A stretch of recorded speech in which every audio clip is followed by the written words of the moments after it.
Brought to you by KR Mangalam University. We provide you the platform to turn your dreams into reality. Give wings to your aspirations with KR Mangalam University.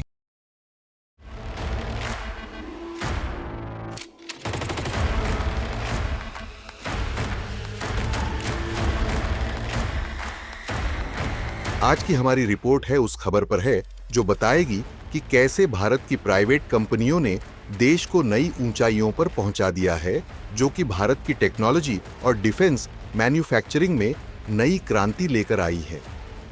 जी हां, कल हमने आपको बताया था अपनी report में कि टाटा भारत में बनाएगी अब राफेल फाइटर जेट की बॉडी, और आज फिर टाटा ने धमाका किया और बड़ी खुशखबरी दे दी है कि वो अब भारत में आईफोन और मैकबुक की मरम्मत करेगा। यानी अब भारत सिर्फ आईटी हब नहीं, टेक्नोलॉजी और डिफेंस मैन्युफैक्चरिंग का सुपर पावर बनने की दिशा में है। और इन दोनों ही खबरों में एक बात कॉमन है, भारत की ताकत और चीन की हार। सवाल उठता है कि क्या एप्पल अब चीन से हट रहा है? ये तो तय नहीं, लेकिन उसका नया भरोसा है भारत।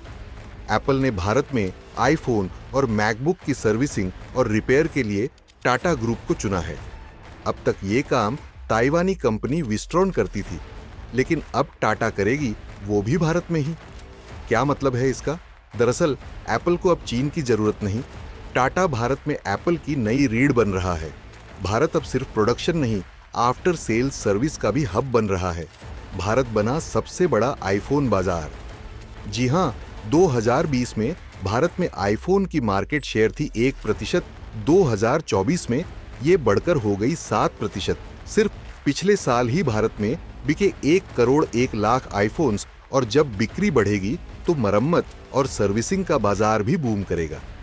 अब तक एप्पल की ऑफिशियल सर्विस सेंटर्स सिर्फ बेसिक मरम्मत कर पाते थे, लेकिन अब जटिल रिपेयर जैसे लॉजिक बोर्ड या एडवांस्ड सर्किट्स सीधे भेजे जाएंगे टाटा के कर्नाटक प्लांट में। एप्पल ने कहा कि टाटा भारत में हमारा सबसे भरोसेमंद पार्टनर बन चुका है।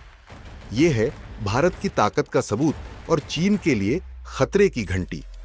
अब बात भारत की डिफेंस इंडस्ट्री की उस उपलब्धि की जिससे पाकिस्तान के साथ साथ चीन की भी नींद उड़ चुकी है। भारत में अब बनेंगी राफेल फाइटर जेट की बॉडी, यानी जिसे एविएशन की भाषा में फ्यूजलेज कहा जाता है, वो अब बनेगा हैदराबाद में टाटा एडवांस्ड सिस्टम्स और दासोल्त एविएशन की साझेदारी से। इस प्लांट की खास बातें ये है कि यह भारत का पहला प्रोडक्शन यूनिट होगा जहां राफेल की बॉडी बनेगी। हर महीने 2 राफेल बॉडी तैयार होंगी। पहला फ्यूजलेज 2028 में बनेगा। दसोल्त एविएशन के सीईओ एरिक ट्रैपियर ने कहा कि भारत में हमारी सप्लाई चेन को मजबूती देने वाला यह कदम ऐतिहासिक है। फ्रांस के बाहर पहली बार राफेल का मैन्युफैक्चरिंग होगा। भारत अब सिर्फ राफेल खरीद नहीं रहा, उसे बना भी रहा है। इससे भारत को डिफेंस मैन्युफैक्चरिंग में नई ऊंचाई मिलेगी। भविष्य में भारत राफेल जैसे विमान एक्सपोर्ट भी कर सकता है, और सबसे बड़ी बात ये कि अब भारत चीन और फ्रांस जैसे ताकतवर देशों की टक्कर में मैन्युफैक्चरिंग हब बन रहा है। अब बात उस सवाल की जिसका जवाब दुनिया ढूंढ रही है कि क्या भारत एप्पल और दासोल्त जैसे ब्रांड्स के लिए चीन का विकल्प बन चुका है? जवाब साफ है। एप्पल अब चीन से अपना सप्लाई चेन धीरे धीरे हटा रहा है। 3 बड़े आईफोन प्लांट पहले से भारत में हैं और अब सर्विसिंग भी भारत में।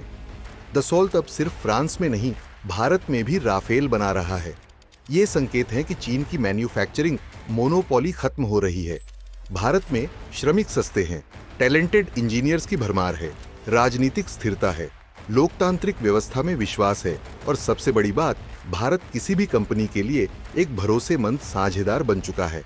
अब जब टाटा और एप्पल, टाटा और दासोल्त मिलकर भारत में आईफोन की मरम्मत कर रहे हैं, राफेल की बॉडी बना रहे हैं, तो ये साफ है कि भारत की मैन्युफैक्चरिंग क्रांति शुरू हो चुकी है। 2024 का भारत सिर्फ बाजार नहीं, निर्माण करता है, और यही वो नीति है जो मोदी सरकार के मेक इन इंडिया विजन को साकार कर रही है। चाहे बात आईफोन की हो या राफेल की, अब सवाल ये नहीं कि भारत क्या कर सकता है, बल्कि अब दुनिया पूछ रही है कि भारत कब कर रहा है। जय हिंद, वंदे मातरम।